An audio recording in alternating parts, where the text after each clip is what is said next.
देश में health service में नए द्वार खुल रहे हैं, किस देश में कौन से सर्विस सेक्टर में क्या डिमांड बन रही है, इसमें जुड़ी जानकारी अब तेजी से भारत के युवाओं को मिल सकेगी। प्रधानमंत्री ने अपने संबोधन में ज्ञान और कौशल के बीच के अंतर को भी सामने रखा।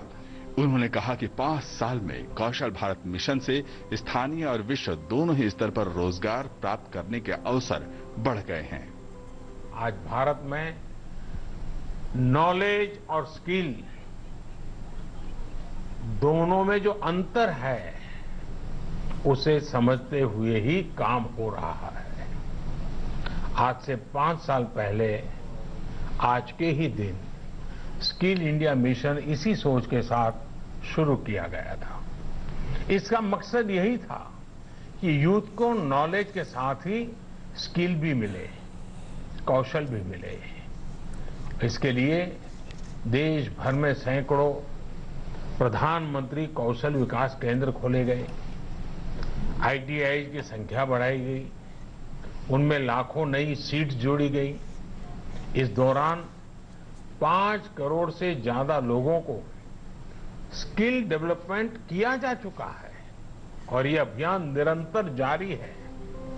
कुशल कामगारों और नियोक्ताओं की मैपिंग तैयार करने के लिए हाल में ही लॉन्च किए गए पोर्टल का उल्लेख करते हुए प्रधानमंत्री ने कहा कि इससे घर लौटे प्रवासी श्रमिकों सहित अन्य कामगारों को आसानी से नौकरी पाने में मदद मिलेगी। इसके साथ ही नियोक्ताओं को भी माउस को क्लिक करते ही कुशल कर्मचारियों से संपर्क करने में काफी आसानी होगी।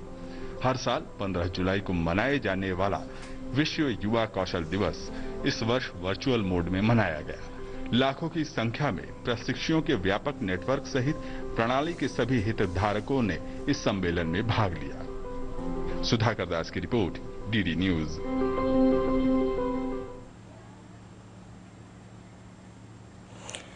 प्रदेश में कोरोना के बढ़ते मामलों को देखते हुए बिहार के सभी जिलों में आज से 31 जुलाई तक संपूर्ण लॉकडाउन घोषित कर दिया गया है। इस दौरान आवश्यक सेवाओं को छोड़कर केंद्र और राज्य सरकार के अधीन सभी कार्यालय पूरी तरह बंद रहेंगे। बिहार में एक बार फिर से लॉकडाउन लागू कर दिया गया है। लॉकडाउन 31 जुलाई तक जारी रहेगा। इस लॉकडाउन से कुछ आवश्यक सेवाओं को छूट दी गई है। रक्षा, police, petrol pump, post office, बिजली, पानी, सिंचाई, खाद्य वितरण, कृषि और पशुपालन विभाग से जुड़ी अत्यावश्यक सेवाओं को लॉकडाउन से छूट रहेगी। इसके अलावा सभी बैंक और ATM खुले रहेंगे। सभी अस्पताल और स्वास्थ्य सेवाएं जारी रहेंगी। फल, सब्जी, अनाज, दूध और मछली आदि की दुकानें खुली रहेंगी। आवश्यक उपभोक्ता वस्तुओं की होम डिलीवरी होगी। होटल, रेस्टोरेंट और ढाबे खुले रहेंगे, लेकिन उन्हें केवल खाना पैक करके देने की अनुमति होगी। रेल और हवाई सफर खुला रहेगा। रिक्शा, ऑटो और टैक्सी चलेंगे।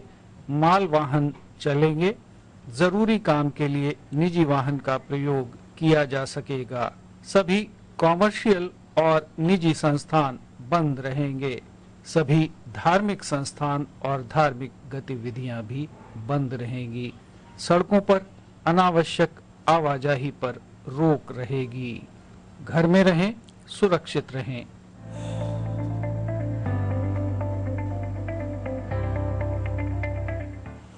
प्रदेश में आज से फिर शुरू हुए लॉकडाउन को लेकर के हम बात करते हैं हमारे वरिष्ठ सहयोगी सलमान हैदर जी से। सलमान, आप हमें ये बताएं कि आज प्रदेश में पहले दिन लॉकडाउन को लेकर के क्या स्थिति बनी हुई है।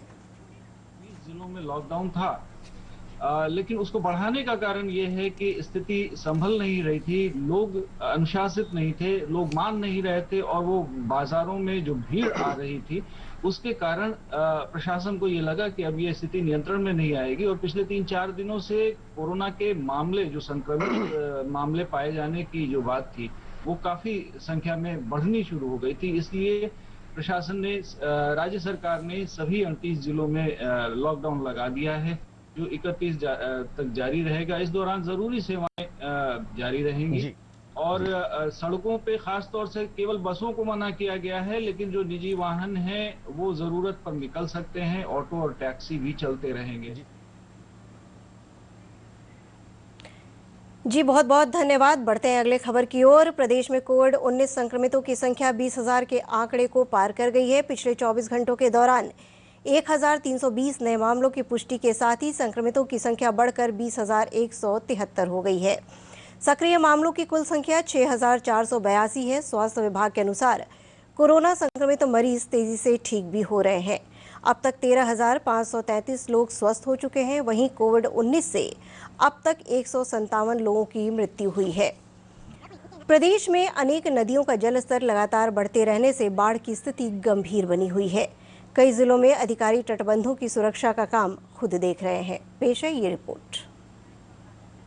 प्रदेश में अनेक नदियों का जलस्तर लगातार बढ़ते रहने से बाढ़ की स्थिति गंभीर बनी हुई है। पिछले 24 घंटों के दौरान राज्य के अधिकांश हिस्सों में वर्षा हुई है। सभी प्रमुख नदियों के जलग्रहण क्षेत्रों में व्यापक वर्षा होने के समाचार हैं। कोसी, बागमती, कमला बलान और अधवारा समूह की कई नदियां अनेक स्थानों पर खतरे के निशान से ऊपर बह रही हैं। पटना में गंगा नदी का जलस्तर स्थिर हो गया है, लेकिन नदी चेतावनी बिंदु के निकट पहुंच गई है। उधर उत्तर प्रदेश की सीमा से सटे अमवा खास तटबंध पर पानी का दबाव अभी भी बना हुआ है, जिसके कारण पश्चिमी चंपारण के वाल्मीकि नगर सहित अनेक इलाकों में बाढ़ का पानी घुस गया है। पश्चिमी चंपारण में वाल्मीकि गंडक बैराज से गंडक नदी में 3,15,000 क्यूसेक पानी छोड़े जाने से गंडक नदी के निचले क्षेत्रों में स्थिति भयावह हो गई है। जिले के पिपरासी प्रखंड के श्रीपत नगर गांव में नदी की धार बह रही है। अनेक ग्रामीणों ने तटबंधों पर ही अपना बसेरा बना लिया है। कुछ बाढ़ पीड़ितों ने बताया कि वे लोग 3 साल से यहाँ रह रहे थे, लेकिन उनका सब कुछ बाढ़ में बह गया है। सीओ कर्मचारी लिया के बसा दिए। अब बसौले के बाद से हमको कोई सुनवाई नहीं किया। अब पहले के बाद में हम लोग को घर में पानी ढुक गया तो हम लोग भाग करके बांध पर आए हैं।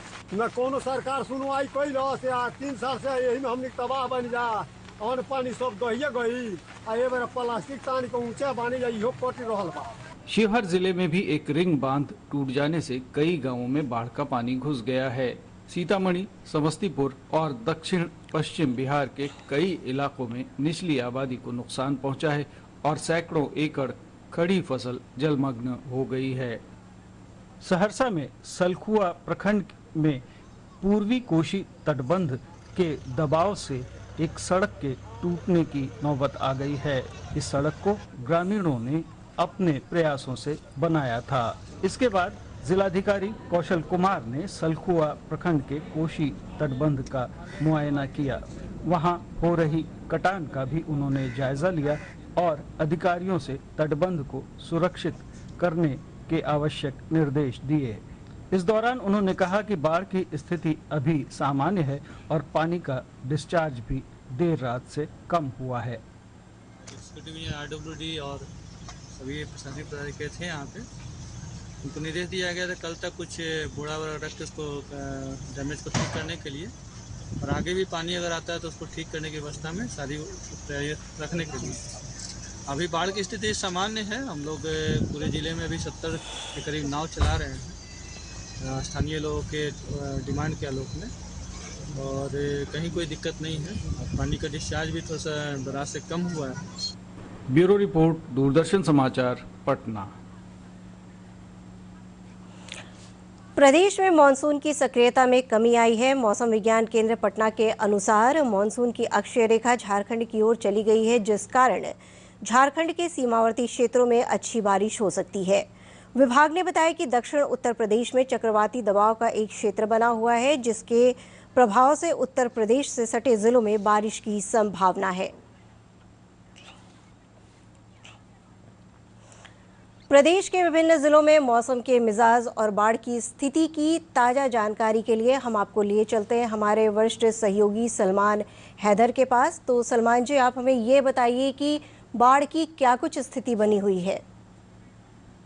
वार्निंग में थोड़ी सी तब्दीली की है। उसके अनुसार जो पूर्वी उत्तर प्रदेश से लगा हुआ बिहार का इलाका है, वहां पर बारिश ज्यादा होने के चांसेस हैं। बाकी जो अक्षीय रेखा है, जो एक्सेस लाइन है वेदर की, मानसून की, वो थोड़ा सा खिसक के उत्तर प्रदेश की तरफ चली गई है। लेकिन जो उत्तर प्रदेश से सटा हुआ इलाका है वहां पर ज्यादा बारिश और बिजली गिरने की संभावना जताई है। हालांकि अभी सेंट्रल बिहार और जो बाकी के नॉर्थ बिहार के इलाके हैं जहां पे बाढ़ का पानी काफी आ गया था पहले, अब बारिश में कमी होने की वजह से पिछले 2 दिनों से वहां बारिश काफी हल्की हो गई है। लेकिन जहां तक बात करें, जैसा कि आपने खबरों में भी बताया कि जो बेतिया के दियरा के इलाके थे वहां पे पानी भर गया है, क्योंकि गंडक बैराज से 3.5 लाख क्यूसेक पानी कल भी छोड़ा गया है। तो इस वजह से जो पानी भरा है, और सबसे बड़ी मुसीबत जो अभी बाढ़ के कारण लोगों को झेलनी पड़ रही है कि जो निचले इलाके के लोग थे वो तटबंधों पर आकर शरण लिए हुए थे। अब उनके सामने मुसीबत ये है कि वो तटबंध भी अब कटना शुरू हो गए हैं।